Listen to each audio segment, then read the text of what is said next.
What's up, guys? 12 Volt Talk, episode 8. The gear we use for our videos. This is Big D Wiz. I'm at youtube.com/BigDWiz. I'm on oldschoolstereo.com. I like to test amplifiers, have fun with audio equipment. And my host along with me today is my good buddy HiFiVega. Tell us about yourself, HiFiVega. Well, you guys know it. I'm HiFiVega, youtube.com/HiFiVega, and HiFiVega pretty much everywhere, even eBay. eBay? We never talked about that one before. I told you that's how it got started. Have you got an AOL account too, HiFiVega?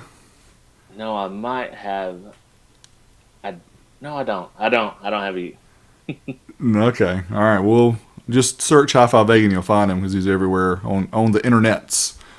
So today we have a not specifically car audio related topic, but it's one that I think a lot of you hopefully will find interesting because Robert and I found it interesting because of the time we've spent and the money we've spent finding the correct tools that we think work great for us and maybe they'll work great for you.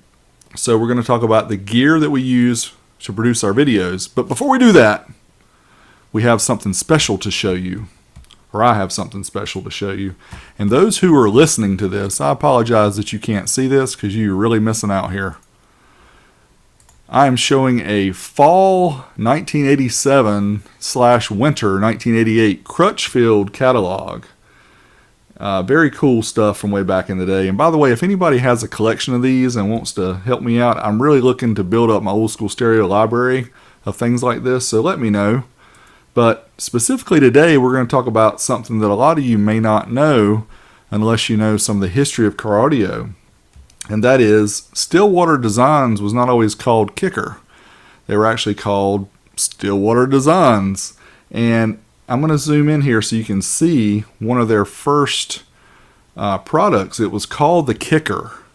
And as you can see, it was a truck box which had a 10-inch passive radiator in the middle, two 6.5-inch speakers on the left and right, and then it had 2x6-inch piezo, however you say it, mid-range / tweeters. This could handle up to 100 watts per channel. Frequency response 40 hertz to 39,000 hertz. I mean, that's pretty. That hurts so good right there, don't it, Vega? 39,000 hertz. Hurts so good you can't even hear it. The dogs hated this speaker. I'll just go ahead and say that. But yeah, so this is cool. Have stuff like this and to reference, some old equipment, and you can see it was $229 way back then. But those who didn't know, the original Kicker, this is actually where they got their name because they call their products, some of their products, the Kickers because it would kick the back of your seat. Yeah, and that's really cool. I mean, those were kind of common, and that was really a steal. $229 for that back in the day. Yeah, it actually was, and it's funny how things circle.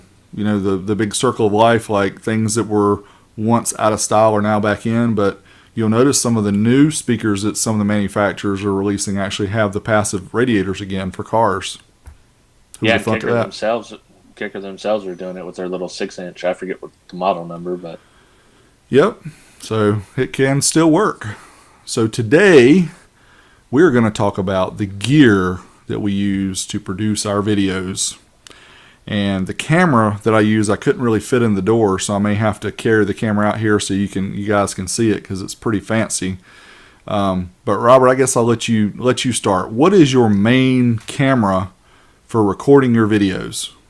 All right, this right here, iPhone 7. That's what I use for everything, and it's just because it's the camera I got and it's easy and it records better video than my camera that I use to take pictures. Okay. So he uses an iPhone to record his videos. Nothing wrong with that, friends. In fact, the iPhone that he's using right there is better than most video cameras from just like 5 or 6 years ago. So it's pretty amazing how far they've come along with the quality of the cell phone cameras. If you don't want an iPhone, you want an Android, whatever. A lot of them are really good. The Samsungs are really good. I know the Google Pixels are really good. Of course, the iPhones are good. There's a lot of different brands. LG, they all make some really good cameras, but Robert and I are kind of on the same page here. I'm going to show you a couple things, and I'm going to show you the one that I actually use. First off, I'm going to show you actually what I started with way back in the day. This is a Canon EOS 7D.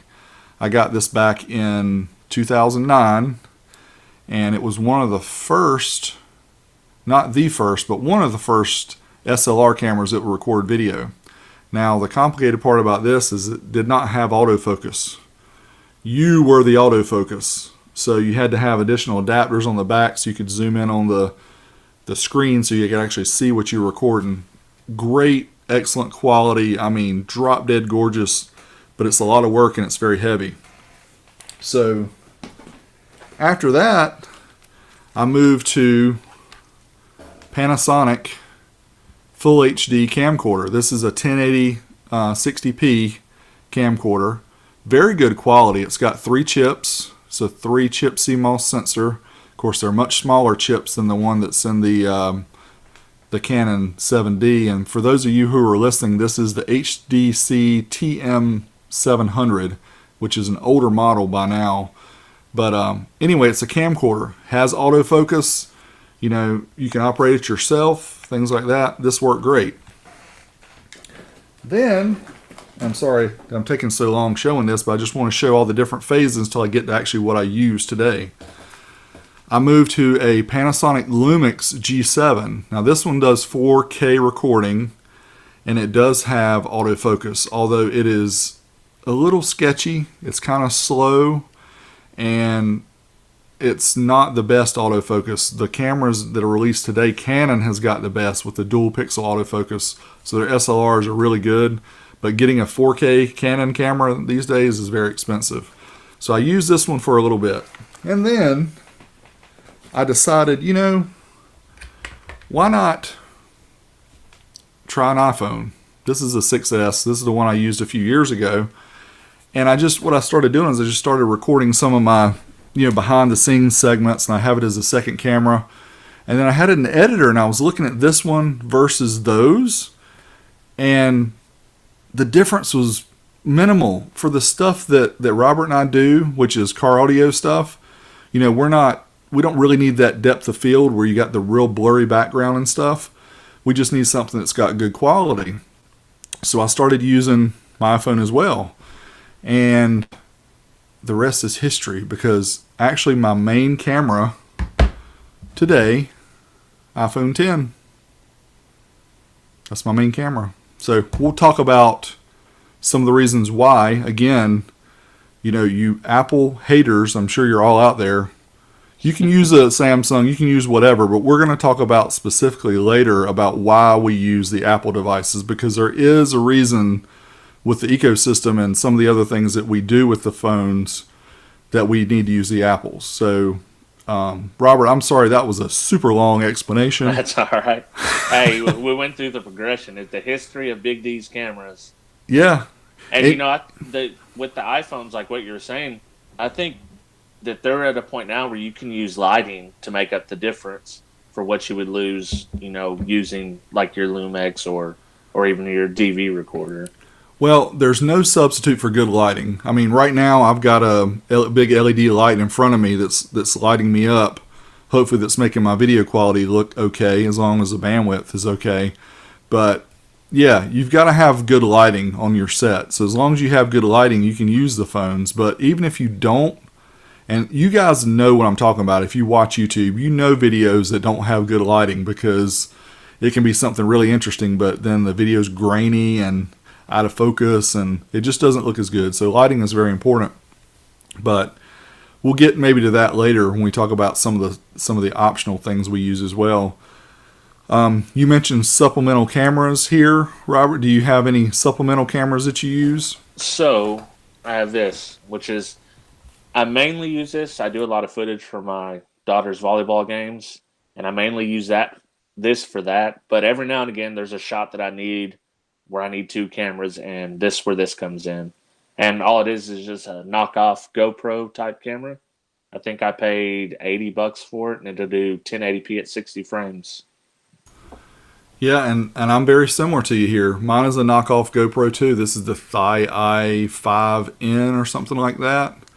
It's got the screen on the back. This one's not a touch screen model, but it does, I think this one does 4K 30 or 1080 120, something like that. But I'm like you, I use it as my second camera a lot. I set it up, and maybe if I'm doing time lapses or whatever. I think the video where I showed me blow up the speaker, and this one was actually on the voice coil, so you could see the smoke start to come out. This is the one I use for that. But yeah, again, this one might be $100, but it's not very expensive to have. And a lot of people use these as like their main camera for doing YouTube videos. So you can get by with something like this if you don't have a nice enough cell phone, or you don't have the latest and greatest, or it doesn't look good. You can get one of these pretty cheap. Yeah, and my only complaint with those would be the microphone in them. Outside of that, I mean, and a lot of them you can plug in a auxiliary mic, which would help you out quite a bit. Yeah, that's a good point. They do not have good microphones in them, but for cases where I use them, it's really just video only that I use it for. But even in the little waterproof enclosure it comes with, like we go to the beach and stuff or go to the pool, I'll take this, and my kids will go swimming and stuff, and I can take this underwater, and the audio is not too bad even coming through this, which you generally would think you wouldn't get any audio. So it's decent, but again, it's not the level of quality that you may expect from some of your favorite YouTubers. So next we'll talk about tripods. How many tripods do you own? Which one is your favorite? So I own 4. I own 4. No, I own 5. One of them's broken.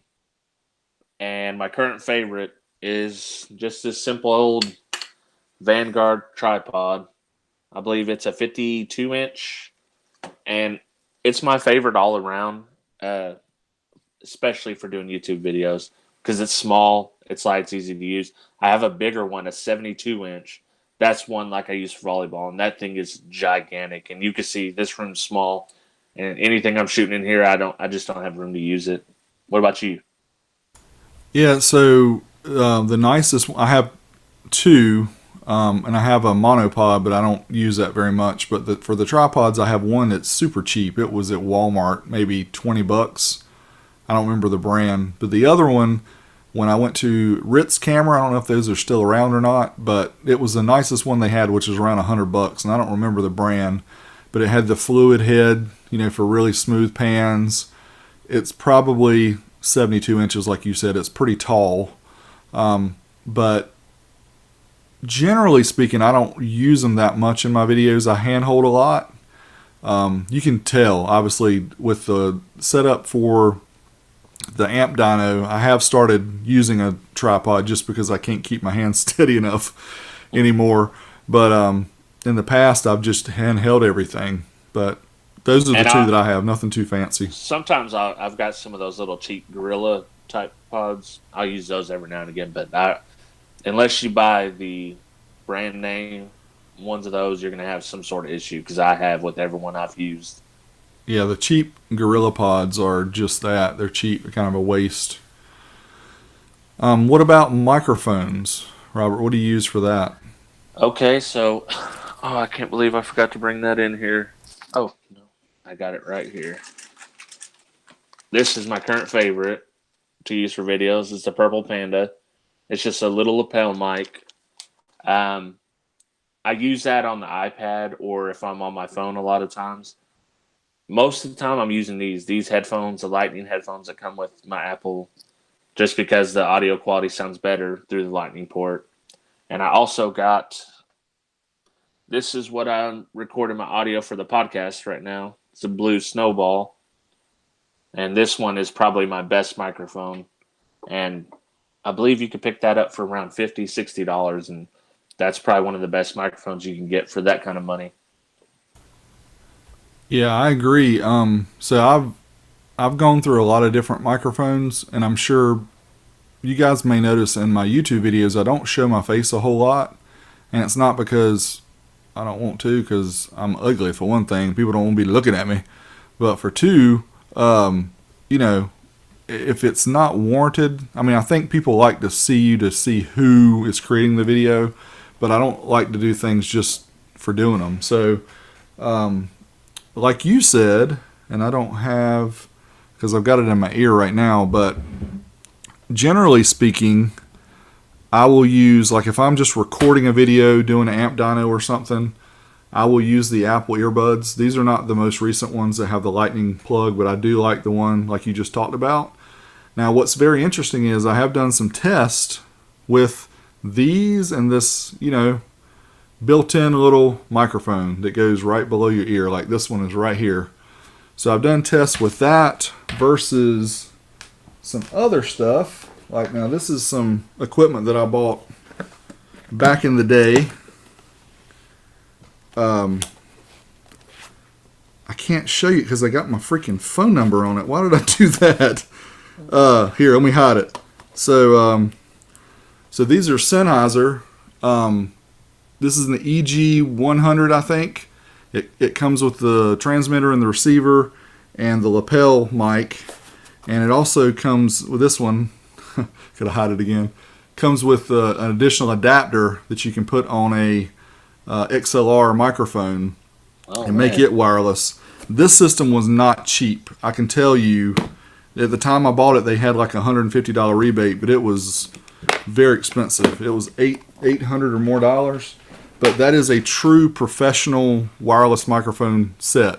The transmitter receiver are aluminum. I mean, they're aluminum. They feel like they're built like a tank. You can drop them, they won't break.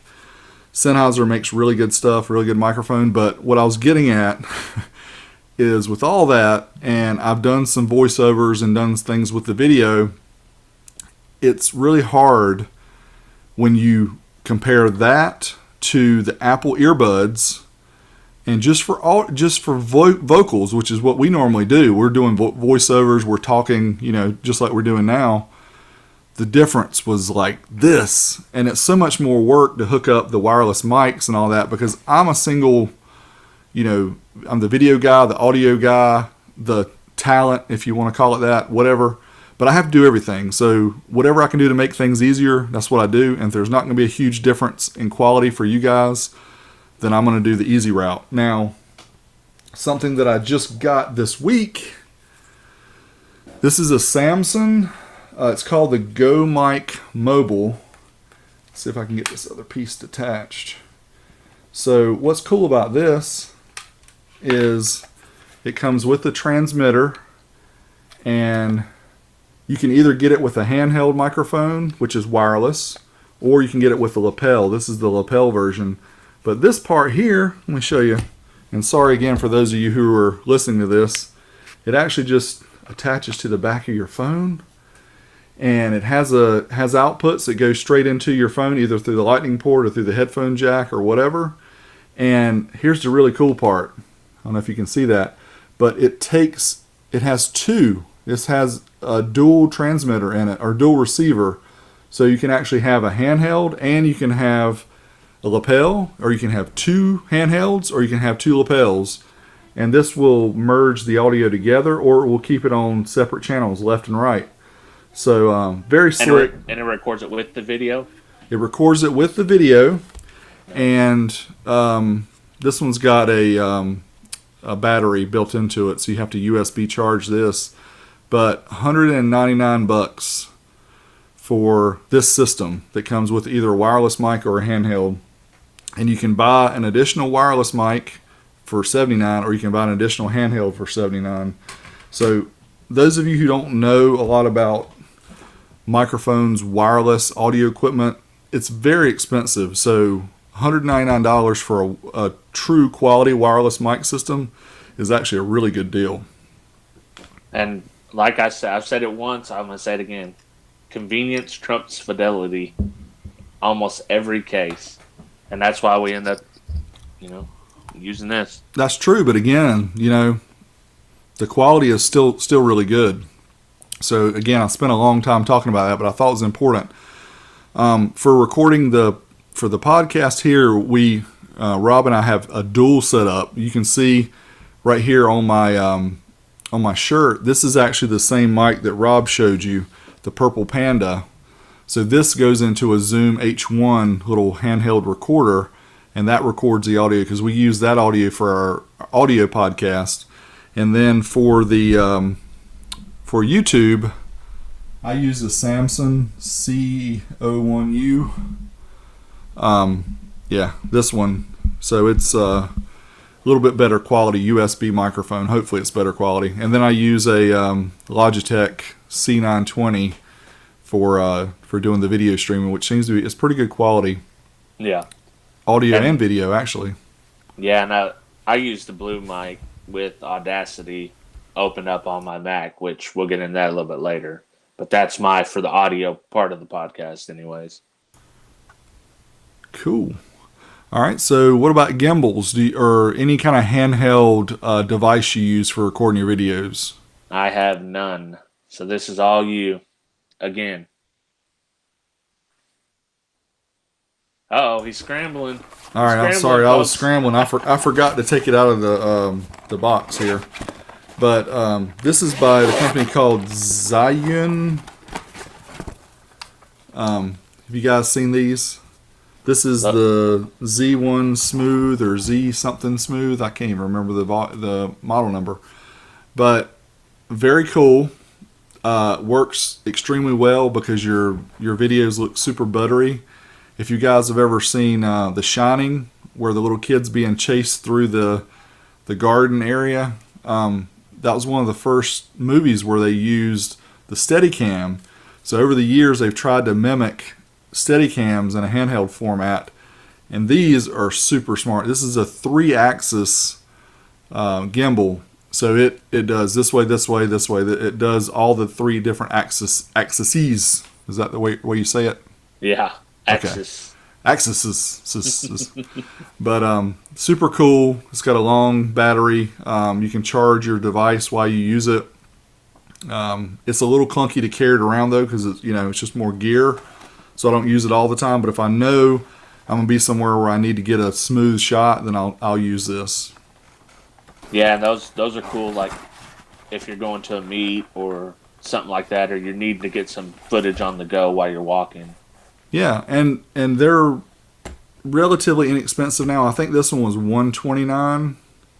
They may even be cheaper now because I know DJI, the ones that make the quadcopters, the drones, whatever you want to call them, they have a version that's very similar to this. It's a little bit more expensive, but theirs is better quality, and there's some things you can do through the app on your phone as well. But depending on what you're doing, like Rob said, if you're going to shows and you're needing really smooth video, it looks like you're flying. It's so smooth when you're walking. You can't see like your feet moving. Normally you bump around when you're carrying a phone or any kind of camera. And this one is designed for a cell phone. That's the mount that this particular one has. But just check in the video description and we'll put a link to these so you guys can look at them closer.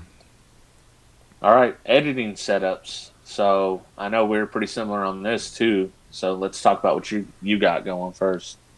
Okay, so I'm not going to waste your time talking about stuff as before. I'll just kind of give you let's see. So we're talking hardware here.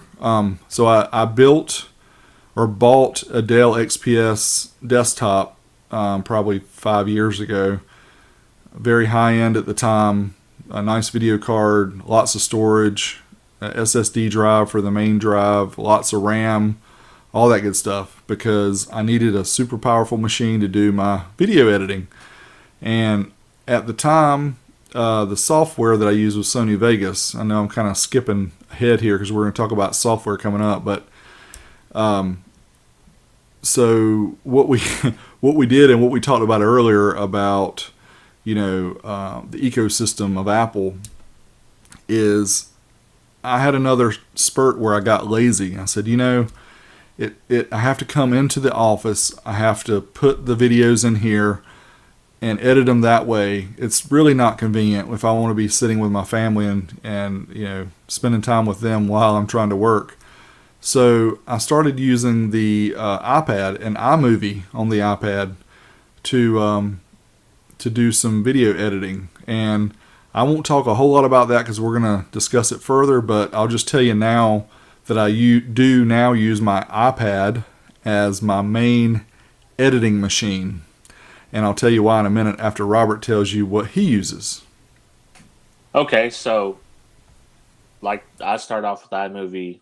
Well, no, I didn't start off with iMovie. I had an Acer laptop. It was pretty high end when it came out, and I was using Sony Vegas as well. Well, that computer just took a dump on me. The hard drive messed up and the CPU. So I switched over to a Mac Mini, and let me tell you something. Mac Minis are not for video editing. After that, went to an iPad on your advice, really. So I got that iPad, and I'm just, clicking along on it. And it just keeps getting better and better. But now I'm editing more on my phone because this particular model is faster than my original iPad Air that I have. And I don't upgrade iPads too much, but the hardware acceleration on these devices for the software is what really makes a difference. I mean, if you're going from a computer to one of these devices, video editing, now you're not going to be able to do as much stuff as uniquely, but you can get pretty close, and the hardware acceleration is just going to put you over the top. Yeah, it's really funny too, because I guess we'll go ahead and get into the software that we use. But what he just said, cannot stress it enough. So back when I first started doing editing on my phone at the time using iMovie, before I got the iPad to do it, so this is a bigger screen, I said I'm gonna give the Android guys, a look. So I posed some questions and asked, what do you guys use for video editing, or what kind of software is there? So I downloaded 4 or 5 different software titles and played around with them. And a lot of those were not free. They were 10, 12, 15 bucks. And I was just like, I just want to try it. I don't want to have to buy it. But in those cases I did, because I wanted to give the Android side an equal test as to what I was doing on the iOS device. So what I soon found is I didn't like the editing utilities on Android. So, a lot of people talk about being Apple lovers or whatever you want to call us, but I can tell you the software that Rob and I both use now, which is not iMovie. I did use iMovie for almost a year, and iMovie is free. So if you have an Apple cell phone, iPad, whatever, the iMovie software doesn't cost anything. And it's limited in what it does, granted, very limited, but you can still use it if you guys are just shooting video clips and want to do a voiceover and add a little music in. You don't have as many options, but you can still do it. So on the Android side, it's very convoluted, very complex. There's some programs that work okay, but they crash. I didn't have a very good experience with it. So I have been using the software that we're going to talk about now for over a year, I think. Rob, is that right? Yeah, and when did you got? Yeah, it's been over a year now, and I was a late taker up on it because Big D went ahead and he sent me the little link over to download it, and I was on iMovie. You know how it is, switching from one software to another, and I didn't want to do it. But I forced myself to do it, and once I did, and I started doing videos, like I'm never going back to iMovie. It's a world of difference. No, so as far as Vegas goes, I used Sony Vegas since version 3, which I think was 1999 maybe. So I've been using video editing software for a long time, and I've been using Sony Vegas especially. Back then it was Sonic Foundry, I think, was the company that owned it, so it wasn't even Sony. But I got very used to them, and I've talked to a few people. Steve Mead still uses Sony Vegas. EXO uses Sony Vegas. And I've told Steve about this new software on the phone and the iPad. He's kind of like you and I were the same way. He doesn't want to make the jump. And I understand because it's a different workflow. But so anyway, we're going to get to what we're talking about. The program is called Luma Touch, or Luma Fusion by Luma Touch. And those who are watching this, you can kind of see the interface. It's not a whole lot going on this one because this is the phone and not the tablet. But it's $20 which sounds expensive, but man, is it worth it. It gives you 3 video tracks, and each one can be 4K 60 frames per second. And it gives you 3 audio tracks as well. And they said the only limitation of that is the hardware. So as the hardware and the devices get better, they're going to be able to add more layers. But the big thing is what Rob mentioned in the very beginning of this conversation, talking about the software or talking about the hardware, is the hardware acceleration on these devices. It is unreal. Okay, so on the iPad, when I do a 10-minute video, it's the iPad Pro, it's the most recent one, but a 10-minute video, 4K, 30 frames a second, I export it. It takes 10 minutes to export. If I do that on my computer or any computer I know that's super powerful, it's going to take a minimum of 2 to 3 hours. Minimum. Sometimes 4, 5, 6, 7, 8, 9 hours. And it doesn't, like you said, I mean, you can have the most accelerated graphics card. You can have it synced up. You can use Premiere. It's going to take you a while. I mean, it's quite insane the amount that they're able to accelerate that software. Like you said, same thing for me, about a minute per minute to transcode it. Yeah, it blew my mind the first time. I was like, there's no way it actually transcoded this video into 4K and put all the titles and all the transitions and everything I did, but sure enough, it does.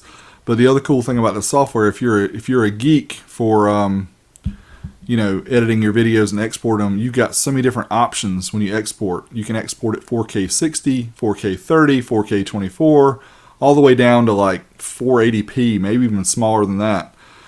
So it's just crazy. Like if you want to do an Instagram video, you can do it square.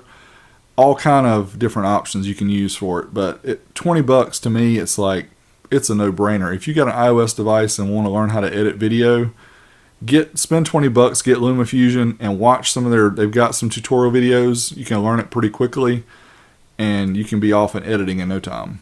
Yeah, and using that Luma, say you use your gimbal at the meet that we have coming up, you can put it at 24 frames a second. It's going to look like a movie, It's going to have that dreamlike quality that movies have, and it'll be totally different than what we do every day. That's right. Well, the other trick to that too is if you use any multiple of 24, like if you do 60, which is actually a pseudo multiple of 24, you can downsample it to 24. But yeah, if you guys don't know what 24 versus 30 frames per second is, just think about a movie and the way it looks, the way it's kind of soft versus like the news on TV. Very smooth, or like a soap opera is what I call it, the soap opera effect. They look completely different. And what Rob's talking about is it looks more filmic when you use 24 frames a second. Yeah, and it's like a dream. It's not real life, it's sort of a dream.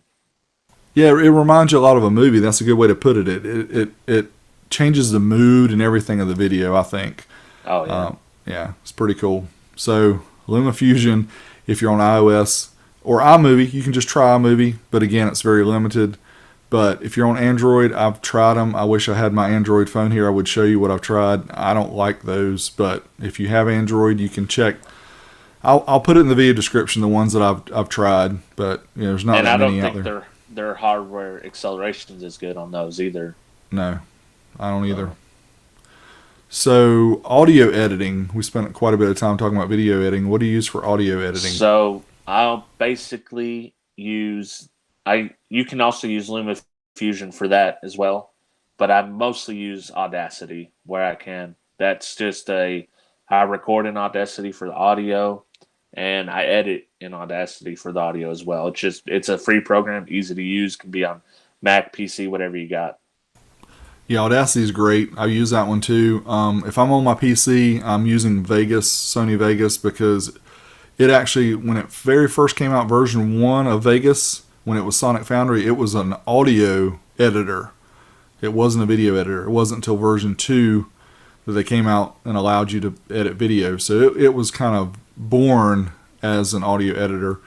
So, and I've used it for so long, I know how to use it. Audacity is very cool too. I'm not as familiar with Audacity as I am with Vegas, so I normally use that. But like Rob said, for what I do for videos, if I don't capture the audio that I want in the video segment by using either the wireless mic or the headset like this, then I'll do a voiceover using LumaFusion and just do it that way. And I don't edit it on the PC or anything like that. I just do it within the software usually. That's how I do it. Yeah, same here. So what do you do for picture editing? You guys are going to think I'm a fanboy. You think this is going to be a Ryan version of mobile devices. I can hear you right now. Big D is being paid by Apple. I wish I was. Apple owes me. I bought a lot of their devices. I'm not being paid by Apple. But there's another really cool app, and it's called, what is it called, Rob? I'm losing my mind here. It's not PhotoSync. That's Thumbnail Maker? No, you do yours first, and I'm gonna look mine up because I look like a big dummy. So I use two different apps. One of them is just called Picture Editor, and then I use another app that I just recently downloaded. The first one's free. This one right here is Thumbnail Maker, and you can do a lot of stuff for YouTube with it. I paid $6 for this app, but it's well worth it. You get a lot of options as far as merging two pictures together and that type of stuff. But that's basically, outside of that, I only edit photos on my phone. I don't edit anything on the computer. Yeah, so on the PC, I still have Photoshop. It's an older version, like CS5 or something. But like for the graphic that you guys saw for the show here, I did that in Photoshop. Just easier for me to do it that way. But the one that I use on the phone is called Pixelmator. I don't know if you can see it. It looks like it's not in focus, but Pixelmator, it is it's a super powerful program that's a lot like Photoshop because it has layers and everything. It's got really good titling and stuff like that you can do. You can cut things out very easily to make it that way. That's the one that I use for creating my thumbnails, and anything I'm doing within a video, I'll use Pixelmator. But the other one, get ready, Google fans, is called Snapseed. And Snapseed is a free app. I know it's hard to probably see my phone, but Snapseed's right there. That's a Google app, and if you got an Android or an iPhone, you can get it for free. But that's a super powerful program. I would recommend everybody has that, because if you take pictures and want to just do some light adjustments and stuff, Snapseed's cool. You can add your little, copyright or whatever on there because it's got a little text tool. Oh, that's free. Cool. Free is good. So Snapseed, if you either one. I didn't know about that either, so I might have to download that myself. Another one I forgot to mention was Sketch. I don't know if you've ever heard of it, but it was a popular one back in the day, and you can go on there and put your text or draw little doodles or whatever you want to do. That's another free one that's pretty cool. That's what we want to do, is draw doodles. Doodle maker. Sorry. What about cloud storage? So we use, both of us I know, use Google Drive Photos, which is they give you like 25 gigs free at full, and then unlimited if you want to do it at their high quality setting. But we use Dropbox a lot specifically for this. We use Google Docs, and if we want to share our audio clips and all that, we use Dropbox. I mean, that's pretty common, I imagine, amongst everybody. Yeah, the Google, I think if you're on Amazon Prime, they give you some free storage too, so check that out. But the Google one, in my opinion, is the best. And if you have an iPhone, the iCloud, like they give you a small amount of iCloud, but for like $3 a month, they give you 200 gigs. I think, is that right? 250 gigs? I think so, because I pay $1 a month for 50. So yeah, it's pretty reasonable for that. So I use the iCloud and the Google and the Amazon and Dropbox and who knows what else. But it's very important when you're recording these things on your phone or mobile device or tablet or however you record it, that you not just have it there. You want to copy it somewhere to the cloud, maybe copy it to a second device, things like that, to make sure you have an extra copy. Because if you just have one, your phone crashes, it's not synced to the cloud, then you're toast. But the important thing too about Google Photos that I failed to mention earlier, Google Photos is an app that everybody should have. If you have a Gmail account, everybody should have one of those. But Google Photos, if you have it on your mobile device and you give it access to your local photos, it will copy them to the cloud. So, like Rob said, unlimited amount. It does shrink down some of the videos, and it may shrink down some of the pictures if they're over a certain pixel dimension. But it's free, and it also organizes things. You can go search for trees, and the Google AI engine knows which of your pictures have trees in it. It's actually phenomenal how it works. But there's no reason for people not to have their stuff backed up. If you can't afford to pay any of these services, just get Google Photos. Again, I'm not an Apple lover only. I love you too, Google.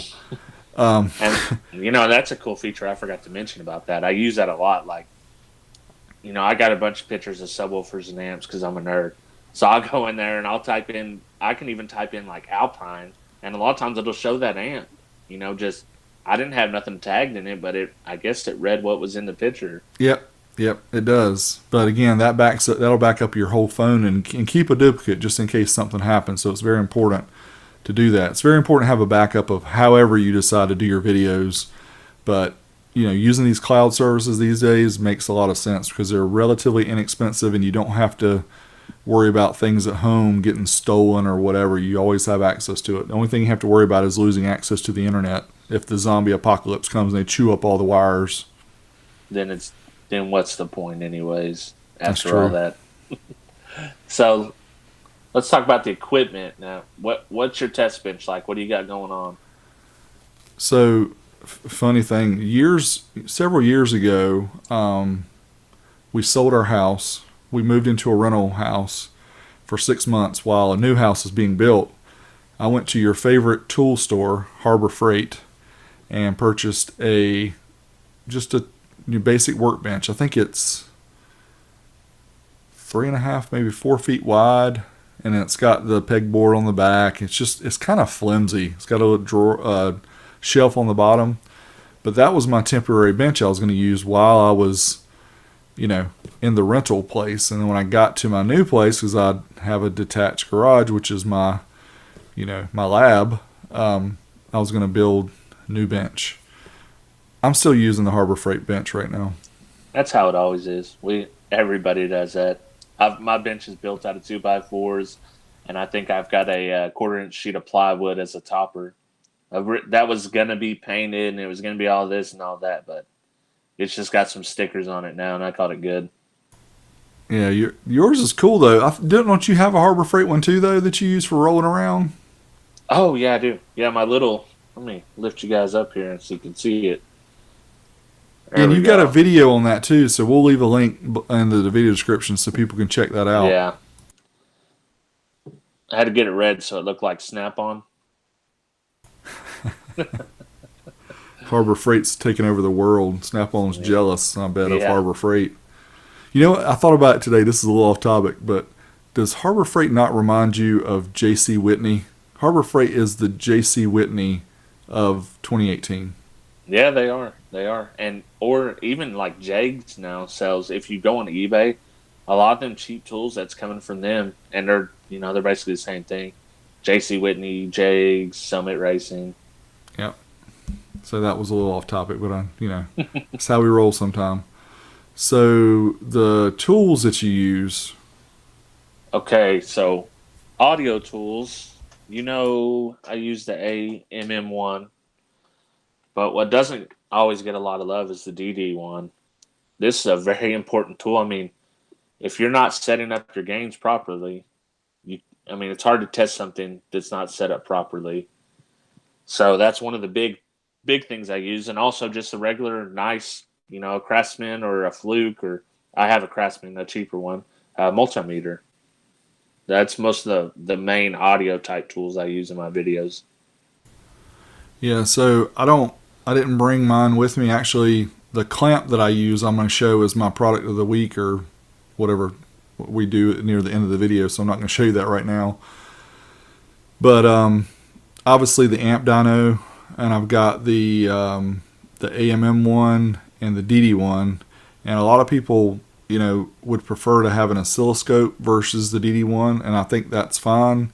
I think the only thing I always bring up, which people don't like to hear this, but hey, it is what it is.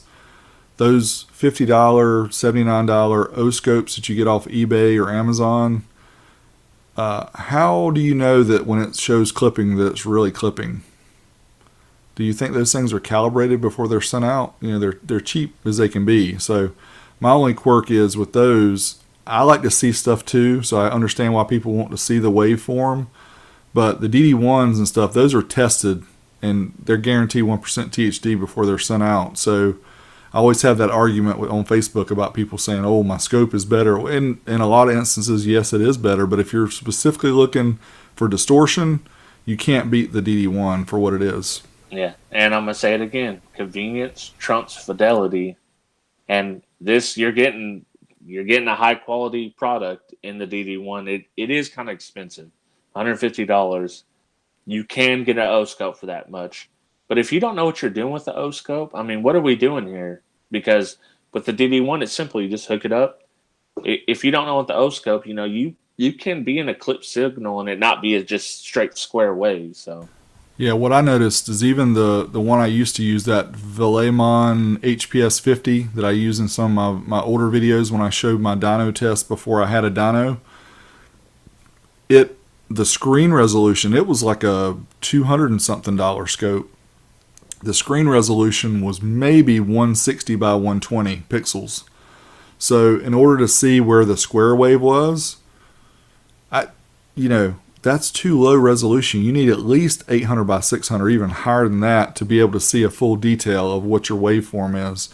And even with that, and Tony has showed this, again, not sponsored by SMD DeMoore Engineering Products, but he showed before a multi-$1,000 scope that could not see the 1% THD, where the DD1 could see it. So, again, they make great tools. They are expensive, but you buy those to keep them. You don't buy them to use them once and throw them away.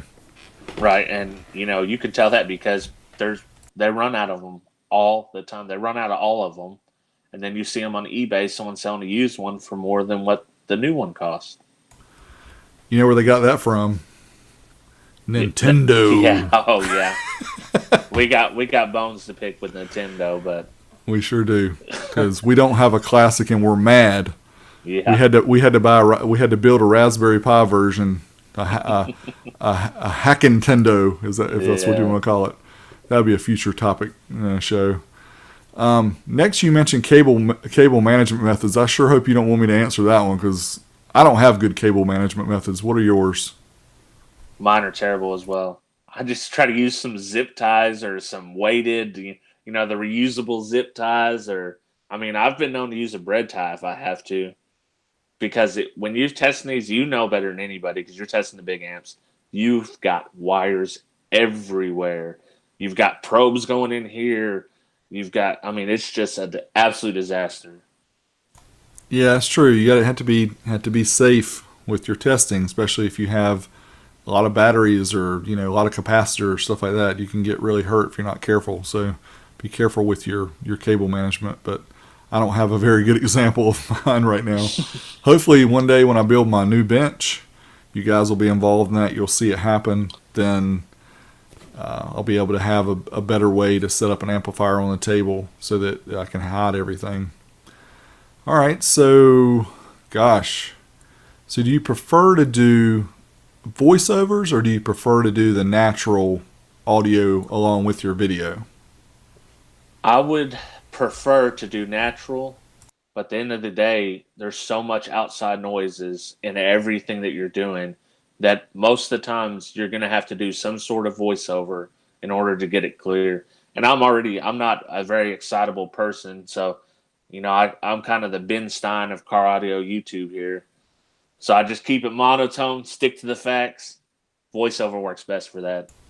Yeah, I think so. Now, there are cases where, especially when I do the amp dyno test, like the one where the Orion did 13,000 watts or something, you have to use the audio that's with the video. And so that's why I try to use at least a halfway decent mic. So if something that does come up that's interesting, I try to do it that way. Generally Or speaking, when the fuse pops and you would get the whoa. yeah, I can never prepare for that. Fuse pop or a output transistor, they both scare me to death. Or a capacitor. But so yeah, I prefer to do voiceover because it's just, it's easier to do at the end. Well, not easier. It's actually easier to do along with the video, but it's more consistent. If I'm going to do some voiceover, I prefer to do all of it. If I want to do something quicker, like I'm hoping to start releasing another video about midweek where I'm going to try to tease what's coming up that upcoming weekend. I may show some of the device or the amplifier or head unit, whatever it's going to be, and talk about it a little bit and say it's coming this weekend. So in those cases, I may just use the audio that's built in with the video and not have a very edited video to do that. A lot of people that have a lot of subscribers don't spend a lot of time with their audio and they still do fine. So, it is what it is. I try to have a certain expectation level, but if you just want to get content out there and people want to watch it, sometimes good enough is good enough, right? Yeah, convenience. It trumps fidelity. He can keep saying it. Yeah. HiFiVega is talking about convenience over fidelity. You need to change your name to Convenient Vega. Yeah. So what's your video footage backlog look like? How far are we going back? I have stuff from 4 years ago, probably still, that I've just decided not to edit. And it is what it is, the way I see it, because there's sometimes I do a video of an amp and I get done or do a different video and I just don't want to release it because it's not exciting enough. There's too many blah blah going on. So yeah. I try to make sure, and that's why I get a lot of people ask me, can you test this? Can you test that? Whatever. I try to choose what I test based on what I think is somewhat interesting or what I think the audience will find interesting. Because some of the things that the audience finds interesting, I don't find interesting. But I try to cater to some things that they like. But with that said, I put out a lot of old school car audio related videos that have gotten very few views, and I've spent a lot of time. I've talked about this before, but it's just building up the history and everything is what's important. I sometimes release a video that has been sitting for a couple years and people ask me, is it for sale or whatever? And I'm like, I don't even have that anymore. So I have a lot of content. I try to do now whatever I record, I make sure I eventually put out, but it could be something that you see a video of now. It could be anywhere from 3 days, probably at the quickest, to 6 months, 3 years at the oldest. What about you? Well, I'm usually hand to mouth on video most of the time. So like the shootout, I'm literally still testing the Polk DB, and I'll release that as soon as I can get the footage I need. I've already, released it. But now there's other things. I put a system in my daughter's car. She's a new driver. This was several months ago, and I got that video sitting there. I just haven't done anything with it. It's a problem I get into is I want to work on this project. Well, this project's audio related. I need to video it. So then I'm thinking, okay, I'm going to video all this and make a video out of it. And then I end up not even doing the project sometimes. So you know how that can be. Anytime I'm doing something audio related, I feel like I need to video it just to have it. Yeah, I mean that's a great statement because it's like anything else when you're creating a video and you're taking the time to set up the camera and all that. Whatever you're trying to do, you have to add 3 to 4 times what it would take to just do what you want to do. And I think that's the misnomer people have about testing amps. Like, it takes you 5 minutes to test an amplifier. Why don't you do 1 a day or 2 a day? Well, the 5 minutes is the part that you see. You don't see the getting the spade connectors and connecting all the right wires up and putting the correct fuses in and all the wiring involved and all the setting of the gains, all the other things that it takes to set up the shots and get it ready and do some testing before you actually start up. So, and then on top of that, you have 4 times the amount of video you shot just in editing. So, That's right. And you always have to shoot more than you need for your edit because you always want to have some extra just in case. Right. It's a good idea to have that. And But if they hit up your Patreon a little more, maybe you could do a amp a day or amp every other day. I think we both agree that we would love, to do this stuff full time, but you got to have a lot. I mean, that's why the guys that do it full time usually have products or they have something that they sell to help, fuel their business, because being YouTube only, unless you have hundreds of thousands of subscribers, you can't do it full time. Right. But Patreon, yeah, the guys that help out with Patreon are awesome. That does help. That helps with the buying the gear that we need. So, thanks you guys, the Patreon guys, for helping out. We definitely could not do what we do without you guys. So anybody who wants to help out, you can check both our links in the video description. We'll put them down there so you can hit us up. So how hard is it to get videos banked? Well, we made it seem like it was easy because we said we had so many banked, but it's actually very, very difficult, because I would say getting it edited, releasable is the hardest thing. So you may have 2 or 3 videos. You're like, oh, I'm good. I got 2 or 3 videos here. Well, then you slack off this week, and then you slack off the next week, and next thing you know, you're hand to mouth again. You're living like HiFiVega. Now, I mean, you're right. I live hand to mouth too. I talk about it, but there's most Saturdays I'm editing the video that's released on Sunday. So I'm the same way. I've tried to bank some. Sometimes when I go on vacation, I'm able to bank a few and release them as I'm gone. I've done that before, but to actually get ahead, for me, it's really difficult. I'm the kind of person that if I've got it and it's ready, I kind of want to let everybody else see it. So I do that, and I've done that before, like release 3 in 1 week where I should have saved them. But yeah, it's difficult. But what about what about mistakes? Okay, I don't know anything about that. I guess we both made a mistake this week. So on the Sony ES video, I'm sitting here talking about 450 watts, this and that. Well, then I do all that, get the video finished, and I'm back watching it on YouTube, make sure everything's okay. I'm like, wait a minute, this picture shows, it says clearly 150 watts rated, 450 watts maximum. And I'm sitting here talking about 450 watts the whole time. So I have to go in the comments, it's like, oh, it clearly says 150 watts. I'm a big dummy just like the rest of us. I'll let you talk about yours now. Yeah, so the ironic part about that is it's not easy to correct an issue like that, because I've done them before. And a prime example was a Lanzar 50C. I released that video saying it was a Z audio design amplifier.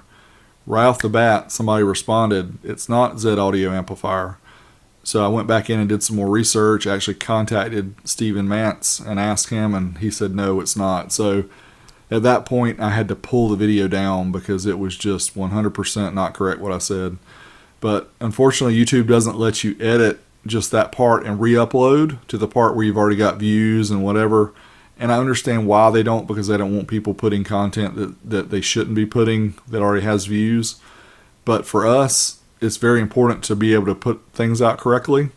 So last week, I tested the Stetson mini amp, the IR400.4. Right off the bat, somebody noticed that I had the wiring improperly. Well, I've got an update video, which I'm actually going to release after this podcast is done, so you guys can see the correct test on the dyno.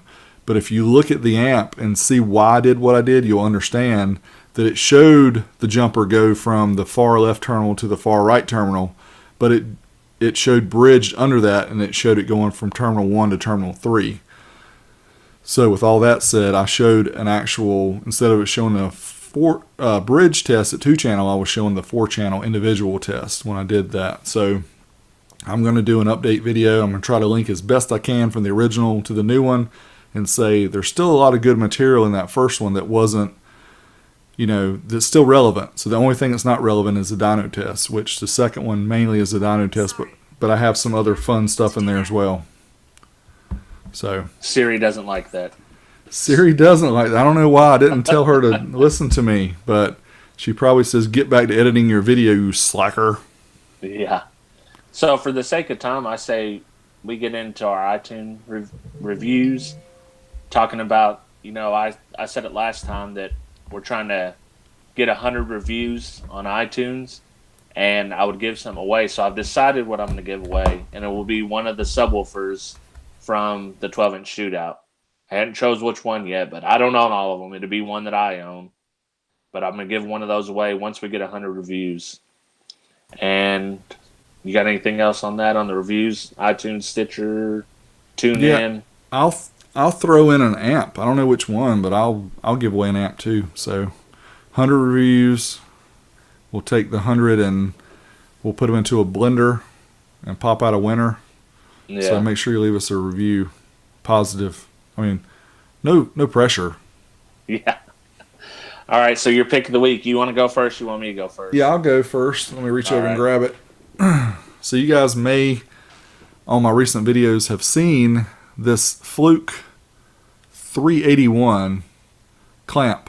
And so, for most of my videos, I try to show the current pull when I'm doing the test. But what's cool about this one is the bottom portion comes off and it's wireless. So you can clamp the wire and I can leave this and it's got a magnet in it. And this could be mounted to the dyno. And that's cool. I mean, that saves cool. you so much time to have it right there in the shot. And I see Ryan's got the same one now too, so you're both on the same train there. Yeah, I stole this idea from Ryan. I'll just give it straight up. He told somebody posted on one of my earlier videos when I talked about using two cameras. I went, why don't you just get the wireless Fluke? I'm like, how much does that thing cost? Well, it's not cheap. This thing was $400 or something. It's not cheap, but again, convenience trumps your wallet, if you want to put it that way.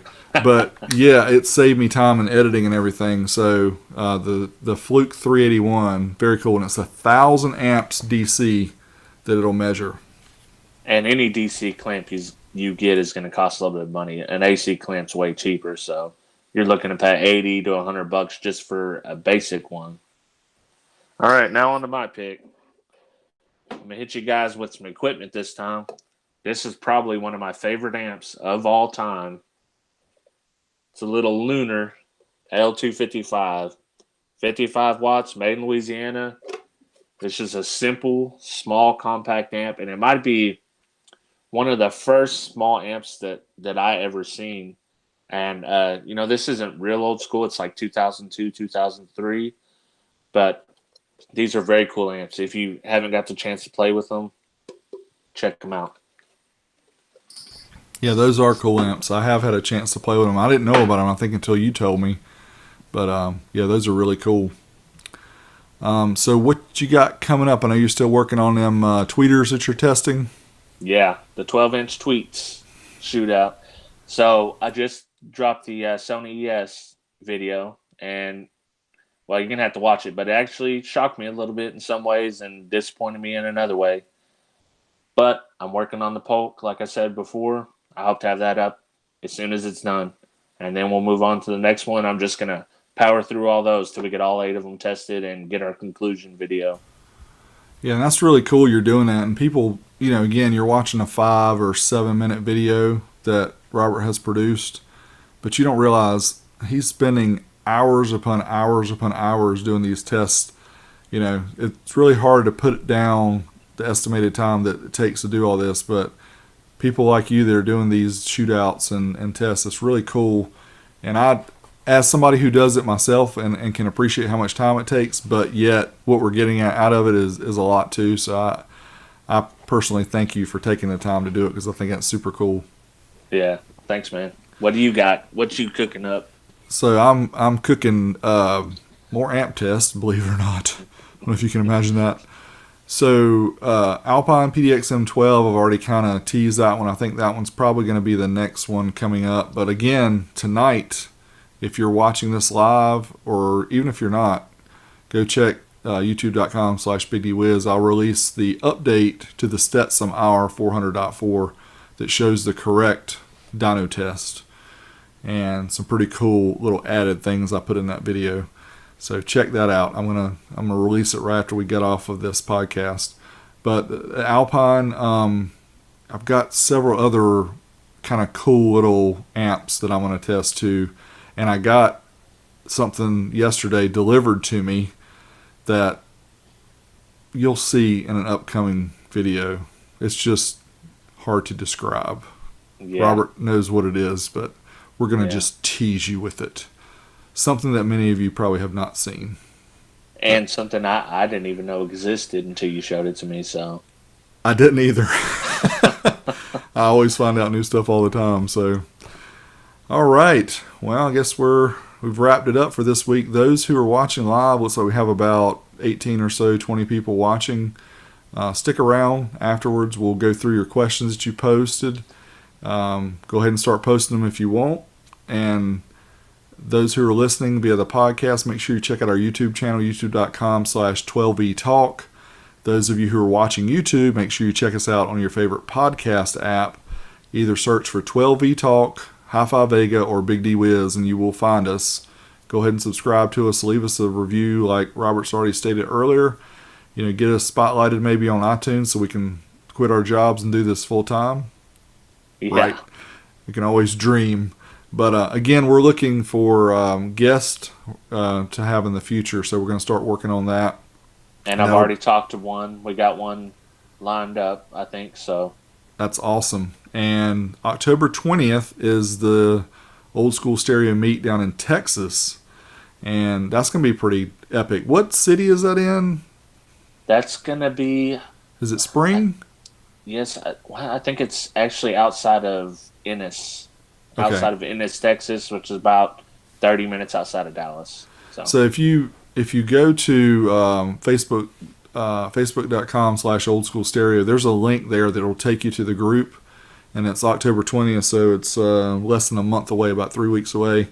You can see the details there. If you're anywhere nearby and you want to come hang out with us, you're welcome to come. We got a really big area, a really cool area that we're going to have the meet, and I'm excited about it. Yep, and we'll both be there. So we'll be there, and a bunch of our buddies and a bunch of people from Facebook, and the whole crew's gonna be there. Maybe some legends there. Some legends. Some true car audio legends. So it'll be epic if they show up, the ones we think might be there.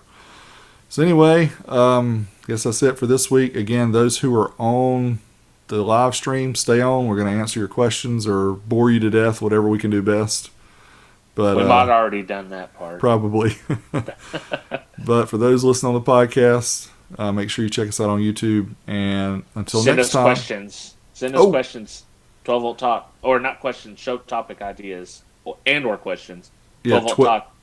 12vtalk at gmail.com. 12vtalk at gmail.com. Send show topic ideas or people that you like us to interview as well so we can think about it. All right, so give us that patented. All right, guys. Till next time, BigD Wiz, HiFiVega. We're out of here. All right. Let's check out the preguntas. Yeah, let's see here. I'm going to go back up to the top. Yeah, let's me see. too. What powder do you use on your dome, Big D? Obviously, I don't use any because my head would be sweating right now. It's hot in this room. I'm about ready for fall to hit. Cali, San Diego. Oh, we got Montreal, Quebec, Canada. Oh, wow. Yeah. Nice. Cool. Never been to Canada. Always wanted to go.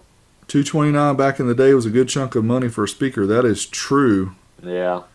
I use my Samsung S7 for videos. No, Samsung is excellent.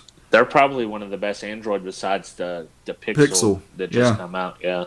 And the one thing I did not get into, which is very important, is there's an app called PhotoSync that will sync between all your devices. You can copy your videos and your photos. You can have an Android, an iPhone, a tablet, an iPad. So if you wanted to use your Android phone and get an iPad so you can actually edit your videos using LumaFusion, then you can use PhotoSync to copy it, and it copies the full quality original from your Android phone or iPhone to your tablet or to your iPad. Now, one thing that's very important, Robert, I don't know if you know this, so I should have told you earlier. If you use AirDrop and you shoot 4K 60 whenever you get your new phone or whatever, it will transcode it to a lower quality file before it transmits it over AirDrop. So be careful with that. That's why I use PhotoSync, and it sends the original quality file. Yeah, I hadn't had to worry about that because I've been using my phone to edit, but yeah, I didn't realize that. Yep. So if you get to the point where, let's see, we got a few people that retracted questions. I've never seen that happen before. Yeah, me neither. Let's see. Stick around after the show. Stumble upon something I'm going to ask Big D about. What's that about, Haywood? That's Haywood. Let's see. Somebody's asking a question about a sub box. New to audio, sub box is 2.5 cubes, tuned to 32 hertz, interchangeable with all subs. Will it still be tuned to 32 if the box was for a Rockford T2, but you put a Sundown X or XTR Pro? Yeah, the tuning is your port length or your port size with your airspace. So the only way that it changes is if that sub is the magnet or the motor, or just the actual size is taking up more airspace. That's the only way it's going to change your tuning. Yeah, my tunes are usually pretty off key, so sorry, that was bad. Oh, I hit us with what was it last week? Gave us a bar, or Brick House, yeah. Yes, you did. Yeah, it looks like some people are answering that question anyway. So. Oh, Haywood already got us. Yep, sure did. Looks like they're going back and forth about that a lot. Yeah. Let's see. Yeah, box building program. That helps out if you can build one. Oh man, yeah, that's most of the comments here. Yeah.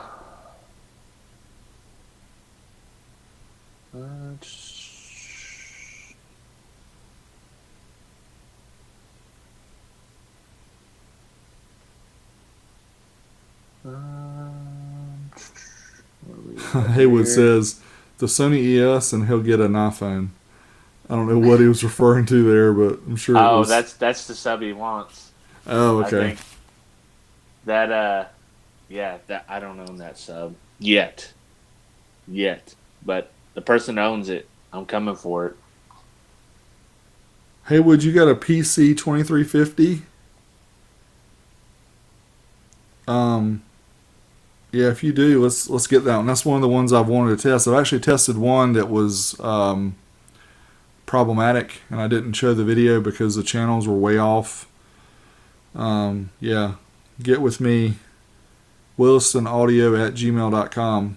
Williston, WILLISTON, audio@gmail.com. Shoot me a message and we'll see if we can get it worked out with that. Oh, the 2350. I think wasn't AJ running one of those on the Savard 12? Yep. Oh yeah. Matter of fact, I think he blew the cone off that subwoofer with that amp. Yeah, it's a nice amp. Yeah. Yeah, Rick says he'll be at the meet. Good deal. Oh, that's awesome. Rick's I think he said he lives in Conway, so that's not too far from me. Oh, cool. Oh, here's a great question. What do you guys think about Jacob's announcement on Facebook? The cost of components are going to drive up the price of amps and subs as they relate to tariffs on China. Well, I mean, that's going to happen. I mean, that's the intended consequences of the whole thing, in my opinion. If you want American-made stuff, it's going to cost you more. It's simple as that. You're going to have to. Maybe we won't be switching amps so far. Maybe we will, but it's going to cost more. Now, I think what he was getting at, Rob, is Jacob was talking about the tariff stuff from China's going up. So all of the amplifiers and subs and everything that come from China, the prices are going to have to go up because of the way the U.S. is doing tariffs differently. Yeah, that's what I meant. Okay. Because that's how tariffs work. You put a tariff in place so your American company can compete with this other company, and that's kind of what they meant to happen when they put them in place.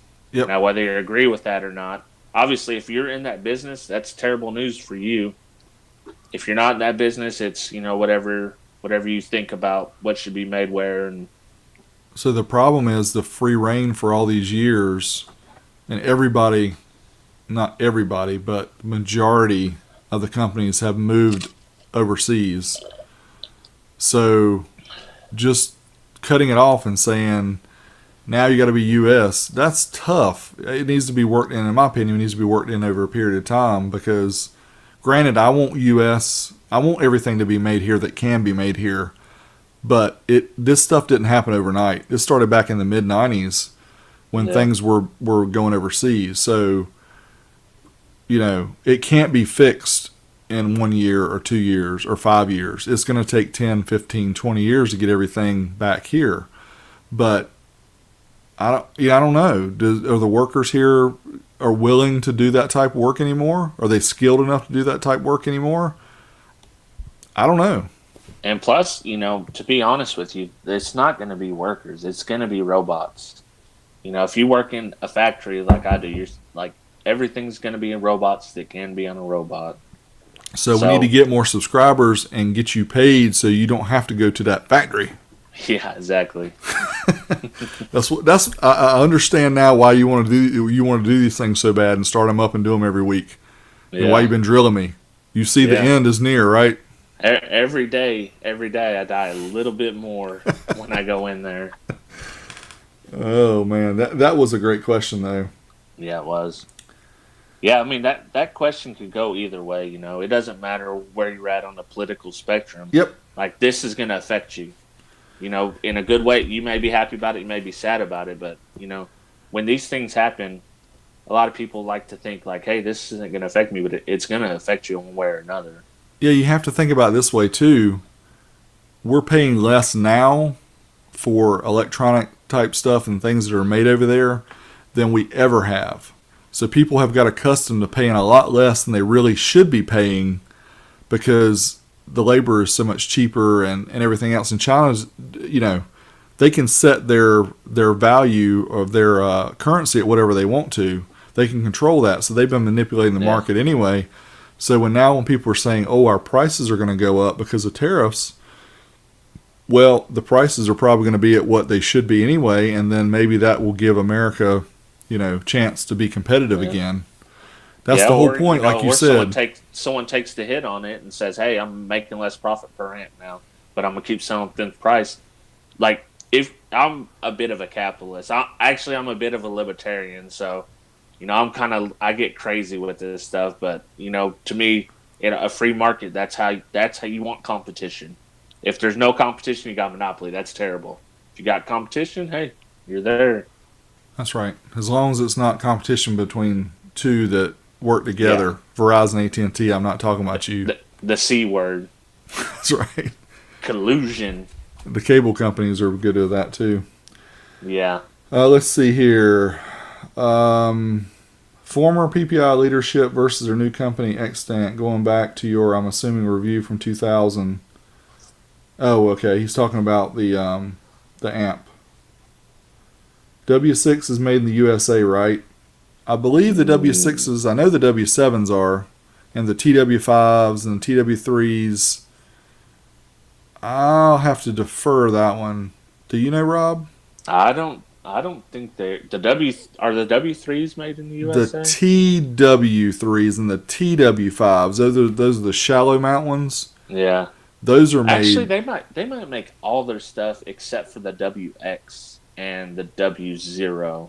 Yeah. We'll have to research that or ask one of the JL employees or something about that, or somebody who knows better than. Or maybe we could get Manville on here and actually. There you go. That'd be awesome. That would be awesome, Manville. If you're listening. What did Mark say? Stock up on Boss amps now. Oh man. So that review that I did of the Ignite that said it was $74, it's now going to be $174. Yeah. People are going to be watching that video saying, "Big D, you said that thing was $74. Why is it $174?" I said, well, sorry, Let's see. Back in 2014, HiFiVega made a Brutus X14 that was supposed to be CA compliant. I know some of the Hifonics can be overrated, but I always wonder about X14. So that's an important comment that I meant that we talked about before in our older video about the amp test. Remember, CA compliant can or only has to be related to the 4 ohm measurement. So if you see an amp that says it's CA compliant and it's a 1 ohm monoblock, that means in order for it to get that certification, it only had to do its rating at 4 ohms. So if it says, 4 ohms, 400 watts, 2 ohms, 800 watts, 1 ohm, 1200 watts, you're not guaranteed you're going to get 1200 watts at 1 ohm, but you are guaranteed that you are going to get 400 watts at 4 ohms. So that's the tricks they play. And I hope we made that clear in our video too, because in our podcast, because actually I was unaware of that until you hit me to it. That's trickiness right there if I ever seen it. Yeah, Cadence and Stillwater, yep. 1996 US amp 200X. Yeah, so I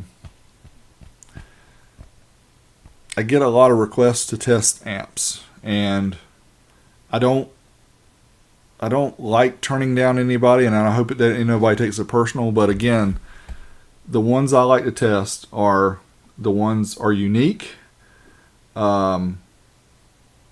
They're something that a lot of people want to see.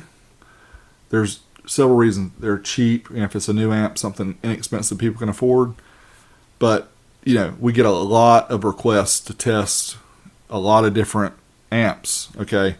And they blow up. They blow up. How many amps have you blown up? Yeah. Some do, but my point is, if you have to think of it this way, okay? I don't do this full time, but if somebody had a car dyno, I like to use this example. Excuse me. So somebody who does videos about they dyno Corvettes and Mustangs and whatever. Everybody wants to know how much horsepower their car does, right? But does the guy who do the dynos there, does he just, people come, oh yeah, we just want to test your car and you're good. It doesn't really work that way. So it's not that I don't want to test your amp and I don't want people to take it personal. It's just that I have limited time, and the ones I test are the ones either I'm particularly want to see because I just want to see certain ones, or it's the reasons I said before, something unique or something very popular. So please don't take it any other way. Plus, who knows what amps in that chassis? We've already discussed this before. U.S. amps be fooling. Yeah, they be fooling. We don't know what amp is in that chassis because there's so many different, they put whatever board they want to, whatever amp. I think it's pretty funny that he asked me, look at the shirt I ended up wearing today. He asked me about the terrace. You know what that's from? No. Oh, man, come on. Benjamin Franklin. Okay. Back in the Revolutionary days, join or die, the snake. Okay. I'll have to review my snake history. Well, I've got, y'all didn't see my shirt. Yeah, I seen it. Okay. Car Audio Fab. Yeah. He done a cool video this week. Yeah, he did. That's cool. Well, it's kids are going to bedtime for me here, and I'm being too loud, so I'm sure I need to drop off. So thanks everybody that joined in for the after show and asked us questions and for watching. And every week, 8 p.m. Eastern, 7 p.m. Central, 5 p.m. Pacific. We're going to try to do a show every week on Wednesday. It's the middle of the week, hump day, chill out day. So that's what we'll do. We good, brother? All right. Catch y'all next week. I'm going to stop the show. We gone.